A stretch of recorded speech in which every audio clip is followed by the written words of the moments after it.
بسم اللہ الرحمن الرحیم۔ السلام علیکم۔ یہود کی دین اسلام اور آپ صلی اللہ علیہ وسلم سے عداوت۔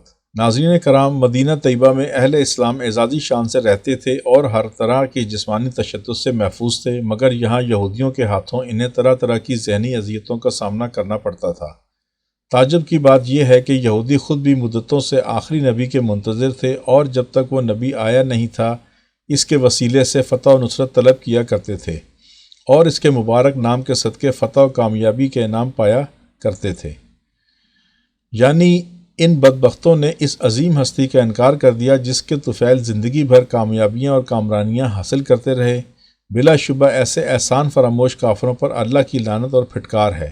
ان کا انکار اور سرکشی کی وجہ صرف یہ ہے کہ آخری نبی اولاد اسماعیل میں مبعوث ہوا ہے، جبکہ ان کے خیال میں نبوت کی حقدار صرف اولاد اسحاق ہے، حالانکہ نبوت اور رسالت کا دار و مدار کسی خاص سلسلہ نسب پر نہیں، یہ تو محض اللہ کا فضل ہے جس کو چاہے نواز دے۔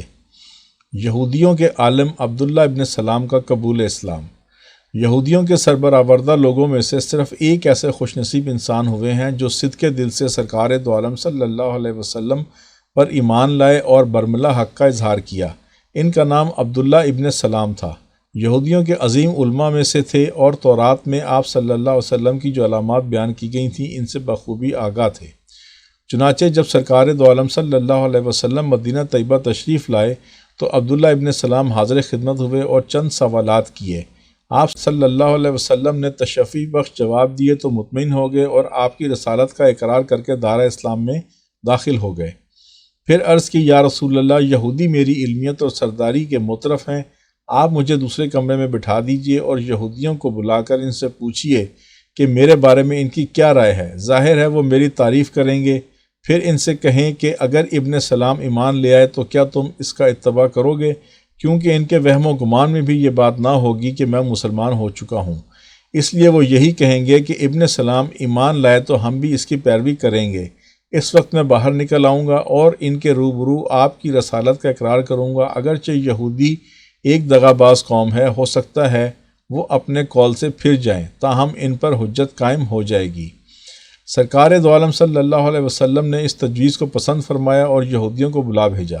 وہ آئے تو آپ صلی اللہ علیہ وسلم نے فرمایا، اے گروہ یہود، اللہ سے ڈرو، اس ذات کی قسم جس کے سوا کوئی معبود نہیں۔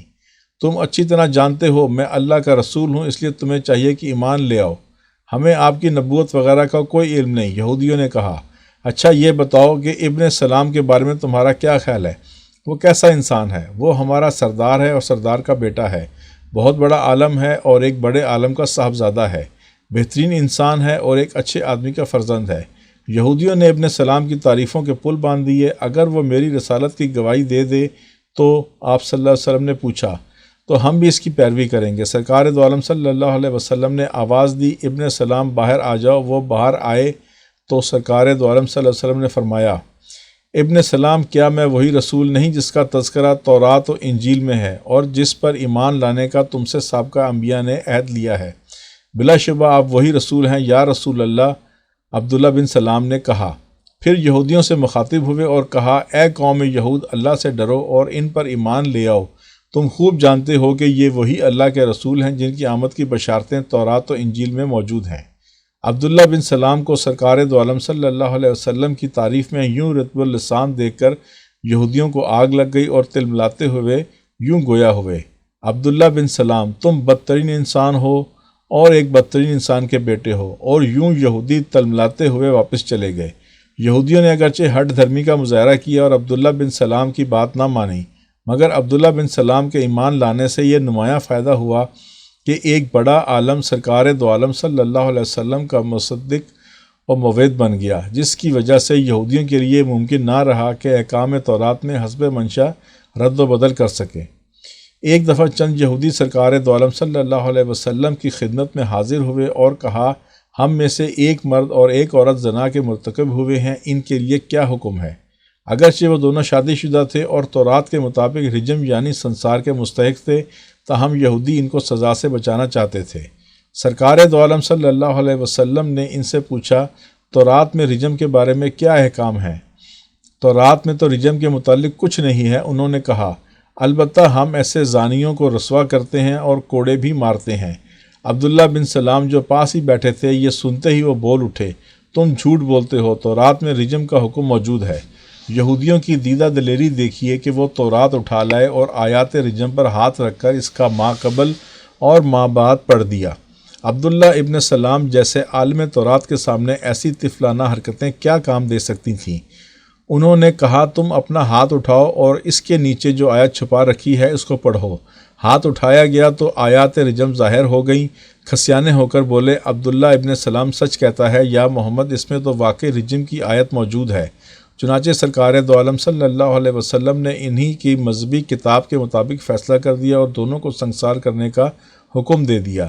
عبداللہ ابن سلام کا سلسلہ نسب حضرت یوسف علیہ السلام سے جا ملتا ہے۔ اسلام لانے سے پہلے ان کا نام حسین تھا، سرکار دو عالم صلی اللہ علیہ وسلم نے تبدیل کر کے عبداللہ رکھ دیا۔ ان کے اعزاز کا کیا کہنا کہ اللہ تعالیٰ نے صداقت مصطفیٰ پر اپنی گواہی کے ساتھ ان کی گواہی کو بھی ذکر فرمایا۔